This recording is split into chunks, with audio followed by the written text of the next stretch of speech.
នេះស្អីគេដែរមិញវានេះអីស្អីគេធោវ៉ាវធំហ្មងបាទគេកំងនៅមិញវាណា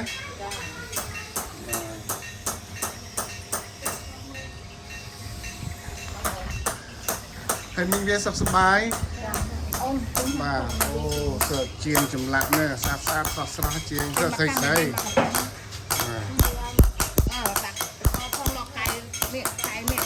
ស្នាដៃស្មើគ្នាណាចាសិតជាងចំណានសិតជាងចំណានបាទ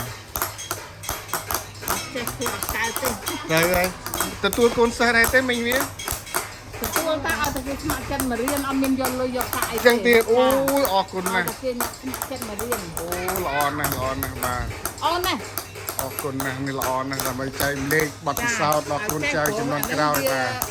សម្រាប់តកូនតចៅបាទបោះដូនតាយើងណាដូនតាកុំប៉ុណ្្នឹងក៏អាចចូលរៀនបានដែរបាទជាសាច់តែម្ដងបាទលោកយាយបញ្ជូនបានហើយខ្ញុំចិត្តជាងហើយចិត្តជាងហើយលើនៅត្រែតហើយណាចាពីមុនលោកយាយធ្វើអញ្ចឹងដែរមែនទេកូនចៅទៅកូនទាំងអស់ចេះធ្វើទាំងអស់តាំងពីម៉ែឪចូលទៅបានមកចាប្រហែលចំនួនហើយរាប់ទៅដឹងជាចំនួននេះពីចំនួនខ្ញុំខៅមកខ្ញុំធ្វើឪពុកម្ដាយខ្ញុំជីដូនខ្ញុំធ្វើពីចំនួនជីដូនជីតាខ្ញុំទៀតដល់គាត់នេះតែតមកទៀតណាចេះតគ្នាអញ្ចឹងព្រោះយើងពិសេសភូមិហ្នឹងគឺអ្នកទៅជាងអញ្ចឹងហ្មងនឹងភាសាបច្ចេកទេសគេហៅស្មូនជាងស្មូនណាជាងតងចាណាហៅលេងអត់ទេបាទនេះចៅនេះក្បាច់គេដែរមានវានេះទេ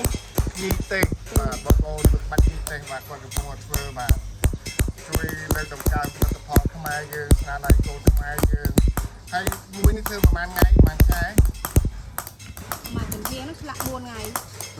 កជំនាញ4មួយជ្រុងបាទមួយជ្រុងបាទទាំងអស់4ជ្រុងបាទហងំមួយហងំហៅ6 7ខែ6 7ខែវ៉ាវតាំងពីជាងសាឡាវមកអូជាងសាឡាវយកមកដល់យើងឆ្លាក់បាទយើងឆ្លាក់មក3នាក់4នាក់4ថ្ងៃមកបានមកបានហៅមកផ្ទាំងណាចឹងមានតែឆ្លាក់លឿនជាងតឡាវជាងឡើងគឺធ្វើលឿនជាងឆ្លាក់នោះជាងតឡាវនៅក្នុងផ្សារជំនួសនៅក្នុងតឡាវបាទតិចទៀតទៅបាទខ្ញុំជួយថតដើម្បីឲ្យពិភពលោកបានស្គាល់អំពីស្នាដៃសិល្បៈខ្មែរវាជាសិល្បៈមួយដែលបន្សល់ទុកពីដូនតាយើងតាំងពីសម័យអង្គរមុនសម័យអង្គរទៀតហើយ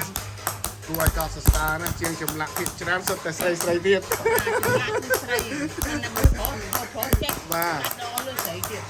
បាទប្រុសព្រោះគេមានទឹកដៃធ្ងន់យើងស្រីបាទតែស្អាតជាងស្រីទៀតក៏មានអំណត់ណាចាប៉ុន្តែនេះព្យាយាមណាអ្នកព្យាយាមចាក់ចេញបាទអរគុណច្រើនលោកយាយហើយលោកយាយខាងនេះនិយាយពីប្រឹងឡើងក្មួយមាត់អស់ហើយបាទអរគុណណាស់បងប្អូនអរសុំទោសមួយស្នាដៃគាត់បងប្អូននេះមើលចិត្តតិចឃើញច្បាស់បាទគាត់កំពុងធ្វើ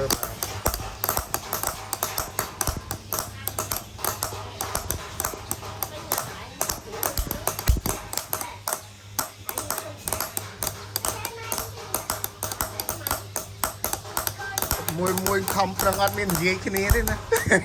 យាយពេលណាតែត្រូវនិយាយណាយើងចុកដៃអីទៅអង្គុយចង់អារម្មណ៍បាទខ្ញុំមានអារម្មណ៍យើងអត់មានអារម្មណ៍ពេលយើងមើលហើយយើងអត់អាចនិយាយខ្ញុំធ្លាប់រៀនជាងមាសចាធ្លាប់រៀនជាងមាសចឹងខ្ញុំមានអារម្មណ៍ថានេះតអត់មុតណាស់ហើយខ្ញុំក៏នេះអត់មុតខ្លាំងដូចជាងមាសបាទជាងមាសរបស់កូននេះបាទបើយើងអត់មុតធ្វើអត់បានចឹងខ្ញុំយល់ពីភាពអំណត់មួយនេះតអំណត់អត់មុតណាស់តស៊ូបានធ្វើទៅកើតបាទតស៊ូអំណត់មែនតើក្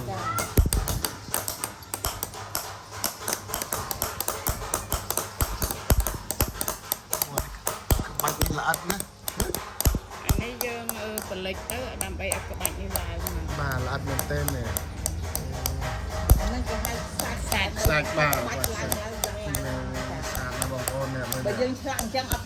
សាច់ទៀតទេវាអត់ខុសវាអត់ឡើង ហើយអញ្ចឹងវាអត់ចេញសម្រស់ហ៎បាទដល់ពេលដាក់អញ្ចឹងចេញសម្រស់មកសម្រស់ដូចមីងវា អានេះវាដូចយើងស្រីមុំតាមបានតុបតែងក៏អត់ស្អាតដែរ បាទ ល្អធម្មជាតិនេះធម្មជាតិនេះ បាទ ជាតិប៉ុន្តែក៏តែមានអីជាគ្រឿងលម្អទៀតតាមលិចមកស្អាត បាទនិយាយបាទ តែជាសាច់អញ្ចឹងមកវាខុសក្បាច់មកនេះ បាទ បើយើងឆាករៀបអញ្ចឹងអត់ស្អាតទេប៉ុន្តែអ្នកខ្លះគេឆ្លាញ់រៀបអញ្ចឹងដែរ បាទលៀប ការលាអត់ឲ្យមានខ្សាច់យកក្បាច់អញ្ចឹងមកសាមញ្ញធម្មតា បាទ ចា លោកយាយគាត់ដូចជាទីប្រឹក្សាហើយគាត់ប្រែទៅឥឡូវគាត់មកមើលកូនចៅពិនិត្យមើលការងារកូនចៅបាទលោកយាយគាត់ចាស់ហើយបាទ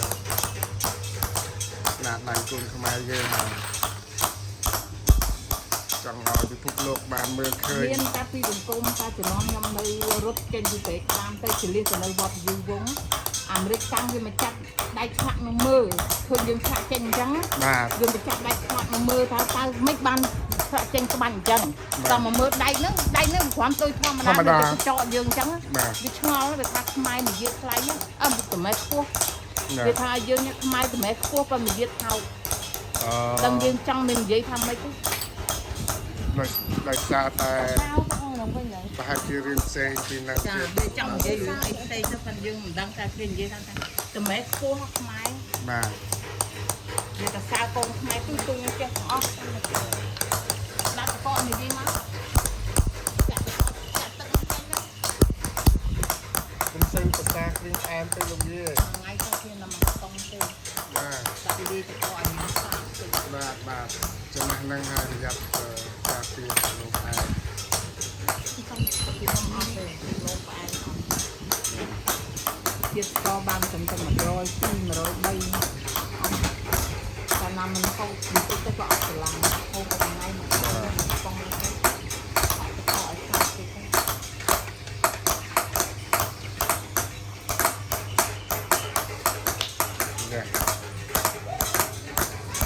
សុំទោសលោកយាយបាទចេញក្បាច់ស្អាតហ្នឹងបាទក្បាច់អូស្អាត อันนี้สันกอ សាន់មកក จ้ะ ណាមើលយ៉ាង នេះ ម៉េច ក្បាល អូនេះបាទ นี่กบานนี้ก็มาไว้ตรงไหน អូចេញ អាហ្នឹងក៏សាច់ចឹងមិនចេញរូបវា បាទសាន់មកកបាទប្រាប់ថាសាន់មកក